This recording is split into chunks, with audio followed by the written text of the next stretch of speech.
نماز کی اذان اور اقامت یہ دونوں کے دونوں ظاہراً قائم ہیں، اور اس علاقے کے رہنے والے اس پر قابض ہیں اور امن و امان سے ہیں۔ اگر ایسا حال ہے، وہاں امن و امان ہے اور دین پر چلتے ہیں، نماز اور اقامت جماعت قائم ہے وہاں پر، ان کو مسلمان مانتے ہیں کہ یہ دارالاسلام ہے۔ لیکن ایک طبقہ ہوگا کہ جب تک خلافت نہیں وہ دارالاسلام نہیں، جب تک خلافت نہیں ہے یہاں ملوکیت ہے، دارالاسلام نہیں ہے۔ یہ اسلام سے کیا ہو گئے؟ نکل گئے کہ انہوں نے کیا کیا؟ یہ طاغوت کو بٹھا کے رکھے ہیں۔ اگر کسی مسئلے میں اگر شریعت کی مخالفت ہو جائے، چاہے حکومت کی سطح پر ہو، عوام کی سطح پر ہو، یہ دارالاسلام نہیں ہے۔ یہ سب کے سب کیا ہیں؟ یہ طاغوت ہیں۔ ان کے ساتھ والے سب بھی کیا ہیں؟ ائمۃ الکفر ہیں۔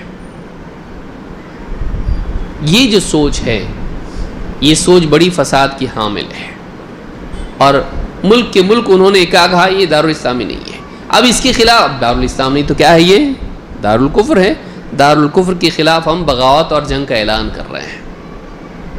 یہ خوارج کی سوچ ہے، آج بھی یہ ہے۔ اچھا، یہ کبھی ایران کے خلاف نہیں بولیں گے۔ ہم تو کسی کے بارے میں بولنے کی بات نہیں کر رہے ہیں کہ آپ اس کے بارے میں بولو یا اس کے بارے میں۔ بھائی گھر کے مسائل پہلے دیکھو، ہاں، بیوی بچے ماں باپ بھائی بہن بستی اپنی اور اپنا علاقہ، یہ دیندار نہیں، اور آپ پوری دنیا کے بارے میں گفتگو کرو، آپ اپنا دائرہ پکڑ کے چلو۔ لیکن آپ دیکھیں گے کہ جو طبقہ یہ حکومت کافر، یہاں طاغوت ہے، یہ فلانے ائمۃ الکفر ہیں، ان کا ٹارگٹ ہمیشہ کون ہوگا؟ سعودی عرب۔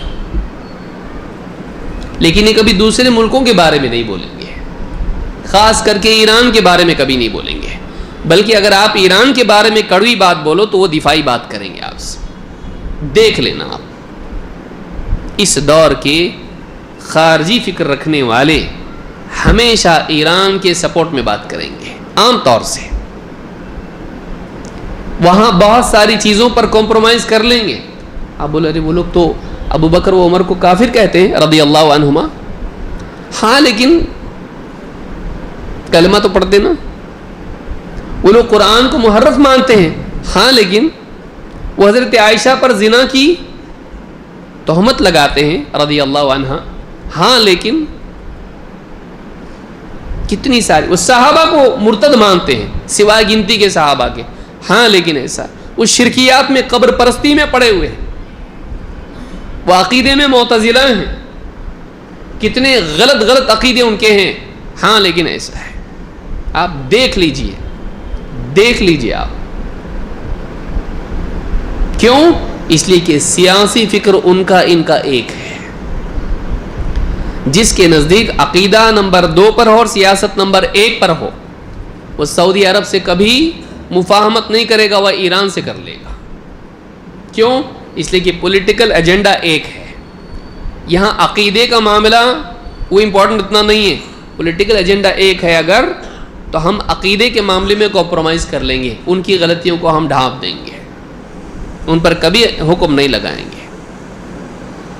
یہ بہت اہم بات ہے جو میں بتا رہا ہوں، آپ کے لیے لٹمس ٹیسٹ ہے یہ اخوانی ہے کہ نہیں دیکھنا ہے تو دیکھ لو آپ، یہ لٹمس ٹیسٹ ہے، یہ نیلا لال برابر معلوم پڑ جائے گا۔ آپ دیکھ لیجئے، ایران اور سعودی عرب بات کیجئے، ایران کو برا بولی وہ دفاع کرے گا، سعودی عرب نہیں، وہاں ساری توحید ہے، قرآن و سنت کے مطابق عمل ہے، دنیا بھر کے انتظامات دعوتی ہیں، دنیا بھر میں اسلام کی اشاعت کے لیے یعنی مدد ہے، سب کچھ ہے۔ کچھ چیزیں ہر جگہ ہوتی ہیں، وہاں بھی ہے۔ اب کیا کریں گے؟ ان چیزوں کو پکڑ کے ان کو سب کو کافر بنا دیں گے، لیکن باقی ملکوں کے بارے میں جو ان کے ہم خیال ہیں پولیٹیکلی کبھی نہیں بولیں گے، ان کا دفاع کریں گے، ان کے لیے نرمی برتیں گے، یہاں نرمی نہیں برتیں گے۔ ویل للمطففین، بربادی ہے غلط تولنے والوں کے لیے۔